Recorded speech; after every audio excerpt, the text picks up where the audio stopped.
There's a verse in history have brought about a threat to the existence of all living things on Earth.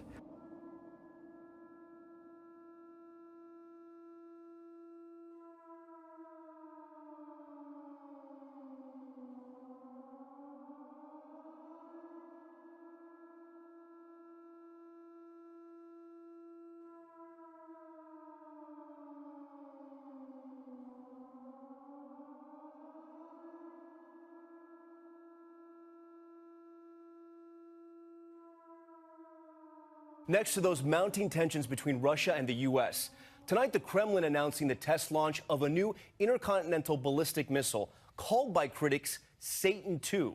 Are they risking a new arms race? ABC's chief global affairs correspondent Martha Raddatz joins us now from Washington. And Martha, that new missile test comes as 2 Russian planes are standing by, ready to take off with expelled diplomats back to Moscow. That's right, Tom. Those 2 Russian government planes landed at Washington's Dulles Airport, a U-Haul being unloaded next to it, just waiting for those 60 diplomats to get on board and get out of the country, all in response to the nerve agent attack on the former Russian spy and his daughter in Britain. And in Moscow, retaliation. It is 60 Americans being sent home. This as Russia released video of the test launch of a powerful new generation of nuclear intercontinental ballistic missiles. But ABC News has confirmed that President Trump warned Vladimir Putin earlier this month in a phone call, if you want to have an arms race, we can do that, but I'll win. Let's bring in retired U.S. Army Lieutenant Colonel Daniel Davis, a senior fellow and military expert at Defense Priorities. Colonel, let's start here. I want to ask you, would President Putin dare push the nuclear button? And if you think he wouldn't, then what's his end game? No, he absolutely would not, because he knows that if the second that he ever does that, that's the destruction of Moscow and the end of his regime. What he is doing is trying to show his strength. What he wants to do is to project an image of power. He wants to make people throughout the world believe that it's an equal balance between the United States and Russia. And he wants to show, okay, the United States has their new nuclear weapons that they talked about back in October and then again in February, and now here's mine, so I'm just as equal with them. The fact is he's not. Now, they have nuclear weapons, and we have to respect that, because they do have the ability, as Secretary Mattis conceded at the time, that, you know, they could do severe damage to the United States. If Russia aimed a long-range missile like the Satan II it just tested, or North Korea suddenly targeted the headquarters for the U.S. nuclear arsenal, top commanders would only have minutes to get to safety. If deterrence fails, we will deliver a decisive response. That's what we do. We have to make sure that we as the United States have the capability, and we show the capability to our potential adversaries. A senior officer at U.S. Strategic Command with authority to launch a counterattack if ordered would need to be able to escape a direct hit on the base and stay alive to advise the president. It's a nightmare scenario that is regularly practiced by the top commander, 4-star General John Hyten. That clock tells me you can always find the President of the United States. Always know where the President is. In fact, the top screen on the left will actually list the location of the President, the Vice President, Secretary of Defense, Secretary of State, Attorney General, everybody that we would need. Then there is the countdown clock. Safe escape time, the amount of time to get to the escape aircraft via a secret tunnel. You go out that door, and there's actually a stairwell that goes up to the grass that comes outside the building. My security detail will all have a car pre-positioned. I'll run and jump in the car. The roads will open up on this base, and I'll go beeline straight for the runway. We'll jump right on the runway. I come out, I come right under the airplane. On board the E-6B Airborne Command Post, Brigadier General Gregory Bowen shows us around. We have a very small amount of time from when we get missile warning coming in till we have to have this jet off the ground and out of this area so it survives. You could, if it came to it, talk to President Trump from this plane. Yes. If it was the worst day in America's history and this was the only thing left, yes. From this panel, intercontinental ballistic missiles could be launched from their underground silos. The key's going here. And it's everything in the nuclear world is 2-person control. So there's 2 people that have to turn the keys. The other one would be sitting behind you. and then I've got a switch here to actually enable the system. And from here, using a classified antenna flying out the back of the plane, submarines hiding deep under the ocean's surface could also get direct orders to launch their missiles. We can communicate with our subs 24/7, no matter where they are in the world.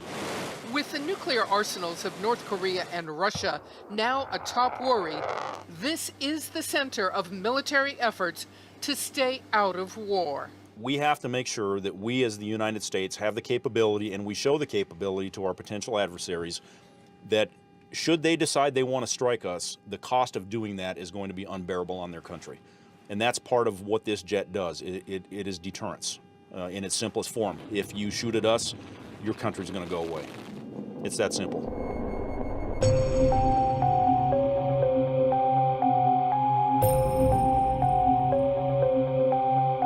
You guys think there's a little bit of a double standard when it comes to Hollywood, where someone can mock Christ, they can make fun of white people, they can make fun of men, but if they say anything against certain minorities or certain minority religions, they're automatically canned. Now, shouldn't it be an even standard? Like if someone like Roseanne Barr puts out a racist tweet, should she have the entire show canceled? Not only her entire show, but even the old show from like 20, 30 years ago. I think it was 20 years ago. I don't even remember how long ago it was. The old Roseanne has even been canceled from TV. Literally all shows related to Roseanne have been canceled immediately after this one tweet. Of course, it wasn't a good tweet. It was racist. But what's kind of strange about that as well is Valerie Jarrett is the whitest African-American I've ever seen in my life. Actually, no, technically that's not the case. Her parents are actually whiter. I think her mom, okay, let me just show you a picture of her mom. Does she look like a black woman to you? Does that look like a black woman to you? They say that she's African-American. Does that look like an African-American to you? Right here. Her parents are both African-American. Yet, she looks like she could be my grandmother. She doesn't look black. Okay, now here's her father. Valerie Jarrett's father.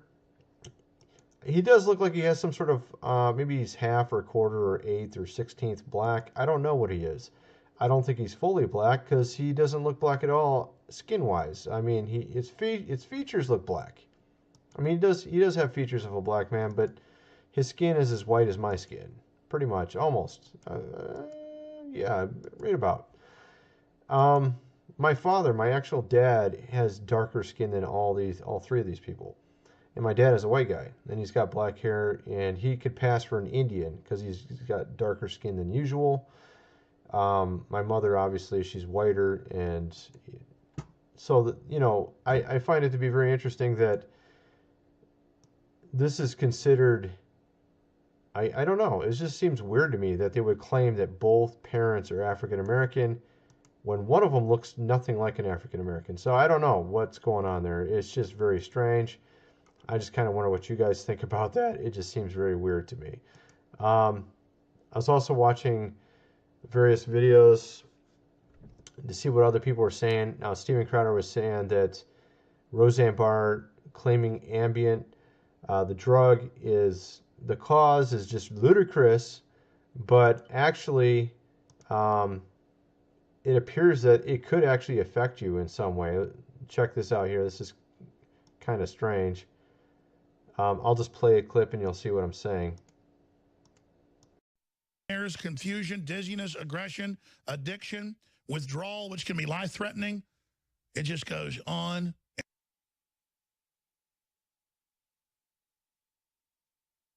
Okay, abnormal thoughts is one of them. I mean, obviously you can't blame a drug for your actions, but you could say the drug could cause you to not think straight. Kind of like if you're drunk, you don't exactly act normal. You might do something dumb. Perhaps the drug actually is partially to blame. I mean, these drugs are ridiculous. A lot of these drugs are a joke. Now, the reason why this is being reported on is because the manufacturer of Ambien basically slammed Roseanne back, like mocked her. Like, yeah, right, like our drug would do that. But in reality, the drug actually could cause you to not exactly think straight. Abnormal thoughts, depression, thoughts of suicide, hallucinations, confusion, agitation. And that's what's so funny about these stupid-ass drugs that they put out. I mean, they usually have side effects that are far worse than what you're trying to solve. And usually they don't even solve anything. They usually just muffle a problem when in reality the problem could be solved in another way, like eating right or maybe doing exercise. And you'd be surprised how you eat can actually improve your life greatly in many respects. You can get rid of diabetes. You can get rid of a lot of things just eating right. Okay, of course, they never tell you that. They don't want to sell you all these super expensive drugs with millions of side effects like agitation, aggressive behavior, abnormal. You'll become a zombie that wants to eat brains, you know, but you'll at least you won't feel bad in this one way anymore, you know. I mean, that's what we got with these stupid drugs. So, and, you know, it's kind of funny. They were talking about it on The View, and this woman here is the one that basically said that if you hear God's voice, you might need to be put into a mental institution. This is what she said. She actually said that if you hear God, if you talk to God, okay, but if God talks back to you, you might be crazy. You might need to be put in a mental institute. This is what she said. Of course, she wasn't fired for that. She wasn't fired for mocking Christianity, and she still got her job, and she didn't even have to apologize, of course. But if you say a racist tweet and you apologize, you still, you know, you lose your job. Matter of fact, not only do you lose your job, but everybody that works with you loses their job, and everybody that likes watching that show never gets to watch it again because even the old reruns get canceled as well. So this is the kind of bullshit society we're in now. It's like a double standard everywhere. Let's see here. What else do we got? I don't know, man. This is just the same bullcrap we see, but it's just getting worse. You know, before it was like, okay, she would have probably got a really bad slap on the wrist. She would have probably lost some money or something. She would have got hit somehow. You know, maybe she would have got fired by someone. Who knows? But I don't think they would have canceled the show if it was like 10 years ago. I don't think they would have canceled the show. Now, they'll cancel the show. Okay? So we have this this leftist ideology running amok in Hollywood. I mean, we even have the Star Wars movie. That's the last two have completely bombed because they keep pushing this progressive politics everywhere. So I don't know. What do you guys think? I just think this is really crazy. It just seems so weird to me. And look at this too. Okay, I'm going to show you this too. This is from Bing, by the way. And this is from Google. They've picked a darker picture of her. And here's Bing again. You look at Google. What did they do? They put it as a black and white picture to make them look darker. It's like they're trying to push. You know what I'm saying? I mean, look. If he's white, he's white. If he's black, he's black. Why do you got to like mess with the picture? Why do you got to manipulate me? What am I? Am I like a little pawn that you got to manipulate? You got to tell me how to think and what to do? I don't have a right to think for myself and say, gee, the mother doesn't look black to me. She looks white. And, you know, I don't know. It just seems weird to me that they made such a huge deal out of this. I mean, of course it wasn't right, but